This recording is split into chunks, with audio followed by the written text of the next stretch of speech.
What's up, everybody? Welcome back to the show. It's your boy Kangaroo Black coming back once again to let you know what I got on the agenda for today. But before I get into it, hey, I hope every father who watching this video had a great Father's Day on yesterday.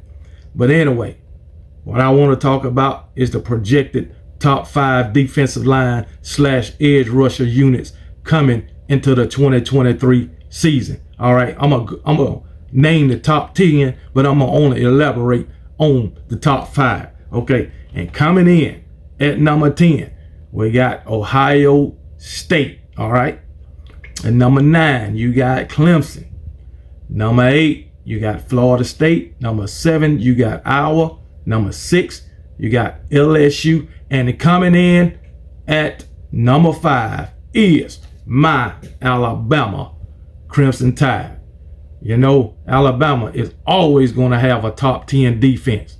Always. I don't care who the defensive coordinator is.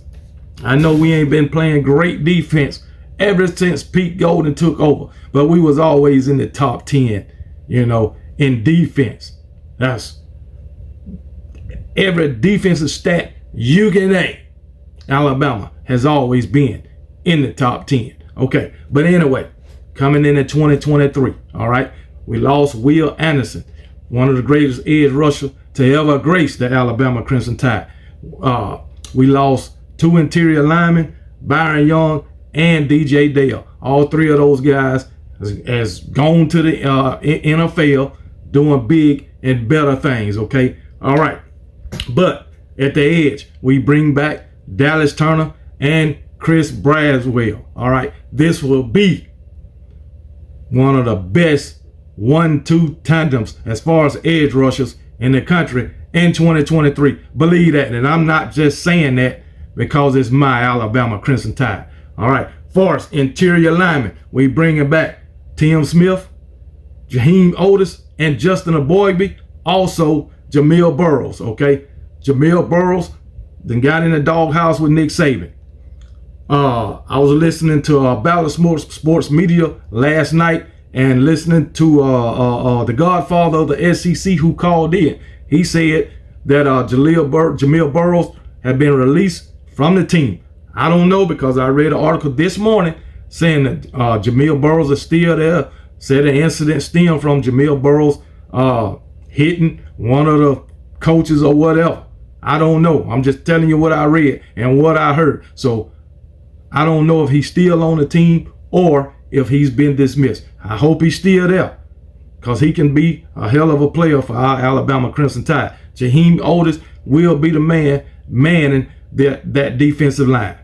Okay, Jaheim Otis can be a force along the defensive front. All right, but what I need these guys to do is to dominate the trenches. Okay, stop the run, get to the quarterback. Okay, but anyway, as far as Alabama, last season they were second in the SEC in sacks, and they was 4th in the SEC as far as stopping the run. Okay, so hey, we can get better. We got room to get better, and hopefully under Kevin Steele, we will be better. Okay, thank you.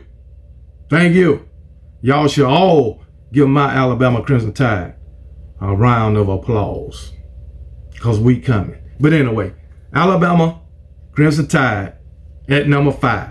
At number 4, you got Penn State. All right, Penn State, they led the Big Ten in sacks last season. They bringing back edge rushers, Chop Robinson and Adisa Isaac. All right, they bringing back 2 interior linemen who are 5th-year seniors in Devon Edwards and Hakeem Beamon. All right, they get bringing back depth too. Rotational players such as Dennis Sutton, Curtis Jacobs, and Kazee Izzard. All right, for as Penn State, Abdul Carter, he's coming back. Rotational players, even though he was a rotational player last year as a freshman, he had 6.5 sacks. All right, as a freshman. So it is what it is. But anyway, That's Penn State at number 4. Next, you got Illinois. You know, I did a video the other day on the top 5 secondaries, and Illinois secondary led the nation in interceptions last season. All right, so they are a big help to that, you know, defensive line of theirs and those edge rushers. Okay, but you know, just in saying that, the secondary is the catalyst of Illinois' defense. Just putting that out there. But anyway, they came in first, projected to be first in secondary, and now they projected to be number 3 as far as defensive lineman and edge rusher unit. Okay, so they should have a hell of a defense in Illinois. How the offense will be, I don't know. But anyway, Illinois at nose tackle, they bring back Jahan Newman and Kendall Randolph at defensive tackle. Keith Randolph at defensive tackle. Kendall Randolph, it was on our team. But anyway, Keith Randolph is defensive tackle. Both of them over 300 pounds. And guess what? They can stop the run. They allow only 6 touchdowns, but between the two of them, that was second best in the nation as far as interior linemen. Okay, and also they can get to the quarterback. Between the two, they had 10 sacks and 26 tackles for loss. So maybe it's the competition they playing.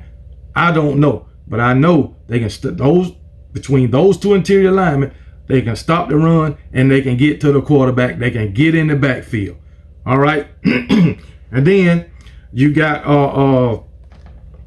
the edge rushers. You got the edge rushers: Seth Coleman, Gabe Jacobs, and Alec Bryant. All right, so those guys combined for 14 sacks last season. All right, basically Seth Coleman and Alec Bryant.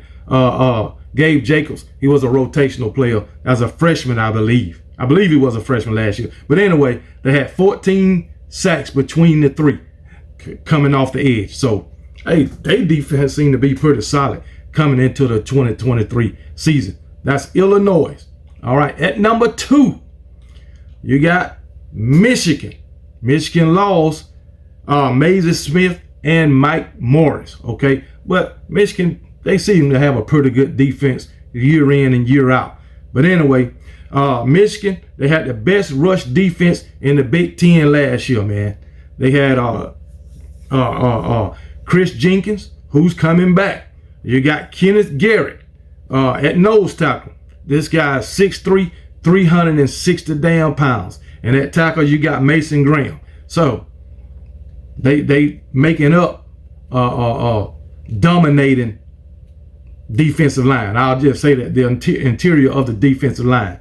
All right, then you got pass rushers Jalen Harrell and Derek Morris. Both of them was rotational players last year, but they should see more snaps. And then they got a transfer from Coastal Carolina, Josiah Stewart. Okay, and matter of fact, Josiah Stewart was an all-conference player last year with Coastal Carolina. All right, and he showed out in the daggone the spring game for Michigan. So hey, they high on him. All right, Michigan is at number 2, and at number 1 you got the back-to-back national champions, Georgia Bulldogs. Okay, now let me tell you about these Georgia Bulldogs. The Bulldogs have ranked number 1 or number 2 nationally in run defense the past 4 years. That's 4 years straight. They're either number 1 or number 2 in run defense. That is dominating. But anyway, they lost Jalen Carter. They lost Nolan Smith. Both of them were first-round picks. But guess what? I don't see a drop-off in this defense. I just don't. We thought they was going to drop off when they sent those 5 players off that defense to the NFL in the first round. We thought they was going to drop off then, but they didn't. They didn't. So it is what it is, man. Okay, Georgia, they bring back Warren Brinson, Zion Lowe, Tramiel Waterhour, and Nazir Stackhouse, who just might be a dang on all SEC player in 2023. Okay, they bring back those guys. Then they got several top 100 players that they rotate. Defensive end, Mikael Williams, well, defensive ends slash wheel linebackers or whatever you call it, or jack linebackers. But anyway, Mikael Williams, Tyrone Ingram Dawkins, Darius Smith, Damon Wilson. They got a host of players. You know, Kirby Smart, he's gonna daggone rotate. And then when guys leave, the next one just come in and do his thing. It's just plug and play for these Georgia Bulldogs right now. All right. Now, Georgia, they ain't gonna just have just, you know, one standout, you know, defensive player like offensive lineman or they ain't gonna have just that one. All right. It's with them guys, it's just a team effort. The cohesion that they play with that make their defense so great. I'll just put it like that, man. No, not one individual gonna lead the team in sacks, gonna lead the team in tackle for loss, not by a wide margin. It's a total team effort when it comes to that defense. They work as a unit, and it's like all the players that's on the field just know what to do at all times. It's like they ain't worried about what the other person doing. They just worrying about their job, and they doing their job to the best of their ability. And hey, it is what it is. I mean, Kirby is a great defensive guru. That's all I can say. But hey, it is what it is. So let me go back through it. Number 5, Alabama. Number 4, Penn State. Number 3, Illinois. Number 2 is Michigan. And number 1 is the Georgia Bulldogs, okay? That's the top 5 defensive linemen / edge rushing units heading into the 2023 season. And by the end of it, my Alabama Crimson Tide gonna be either number 1 or number 2. Bet your bottom dollar on that. All right. So that's all I got for y'all right now. And I'll talk to y'all later. Roll damn Tide.